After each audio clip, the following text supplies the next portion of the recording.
Ngayong araw guys, sigurado mapapasarap na naman ang ating kain, kaya ihanda nyo na ang inyong mga bahaw. At samahan nyo ulit kami sa panibago namin seafood trip mga kailog. Have a nice day, enjoy watching, let's go! Kamusta po mga kailog? Ngayong araw guys, magbibistik nga tayo ng lukan. At dahil nga ni-upload ko na ito kung paano panguhanin, dito na tayo shortcut sa pagluluto. At talaga naman ngayong araw guys, napakalaki ng nakuha namin. Nakukuluan nga lang muna natin ito, pero hindi natin ito lalagyan ng kahit anong sangkap. At kitang-kita nyo naman talagang napakalalaki dahil halos mapuno na yung ating kaldero kahit ilan lamang ang kanyang laman. At kung mapapansin nyo rin napakaitim na ng kanyang balat kasi sobrang edad na ng mga lukan na ito. Kaya pag niluto natin ito mga kailog, medyo makukunat na ito sigurado. Yung nakaraan nating vlog ay napanood nyo yung niluto nating barbecue na lukan. At sa part na ito nga guys, ay ating hihiwalay na uli yung kanyang mga laman doon sa kanyang mga shell. Napakadami ng masarap na pwedeng gawing luto dito mga kailog. Pwedeng ginisa lamang at lagyan lamang ito ng dahon ng malunggay, ay ayos na din ang kanyang kain. At sa part namang ito guys, tapos na natin i-separate yung kanyang laman. At nang matanggal na nga natin lahat, ay hihiwain naman natin ito sa gitna.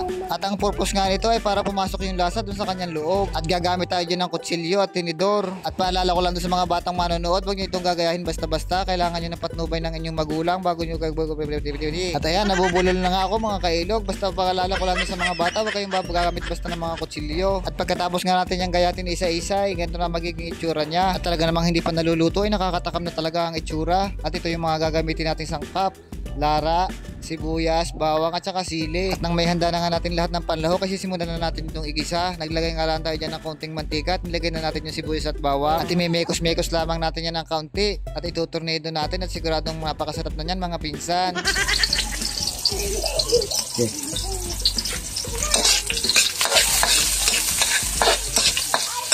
At nang medyo luto na nga yung ating sibuyas bawang, ay susunod na rin natin yung ating mga napanguhan lukan.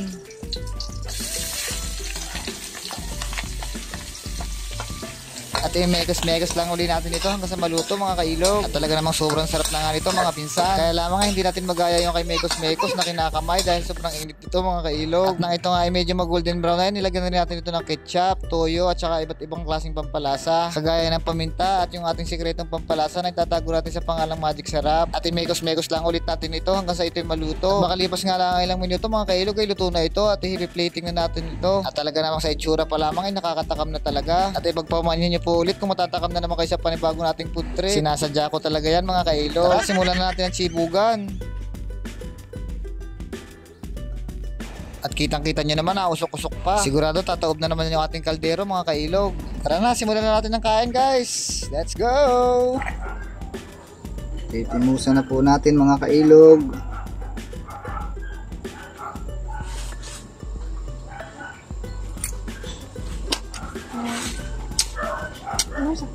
Grabe! Woo! Sarap.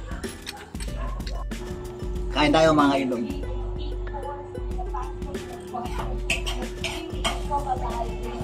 Ang hanga. Ayun, at dahil nga po nakabot na naman kayo sa bandang huling video nito, maraming salamat po at sa walang sawang suporta at pag-like, pag-share ng aking video. Have a nice day and God bless you all.